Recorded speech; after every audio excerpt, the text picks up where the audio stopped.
Magandang umaga po mga kuya, ate, mga kaibigan ng Agila, pamilya ng Agila. Ang Lopez Quezon West Eagles Club po ay magsasagawa ng isang activity ngayong araw na ito bilang pagtugon sa tawag ng pagiging tunay na Agila. Sa araw pong ito ay bibisitahin namin ang mga kapatid natin na pinagkaitan ng kalayaan, bunga ng mga krimen na kanilang nagawa. At dahil dito, bilang kababayan at bilang mga Agila, ay bibigyan natin sila ng kaunting paglingap. At sa araw na ito, magdadala po tayo ng pagkain, ng mga kagamitan para sa kanilang kalinisan, tulad ng sabon, shampoo, toothpaste, at mga iba pang pangangailangan.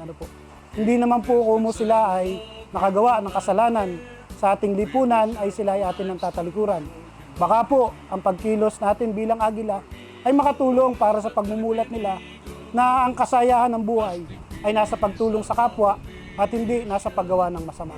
Kaya muli po, ang Lopez Quezon West Eagles Club ay sama-sama na tutungo sa piitan ng bayan ng Lopez upang ipamahagi po ang mga munti naming nakayanan.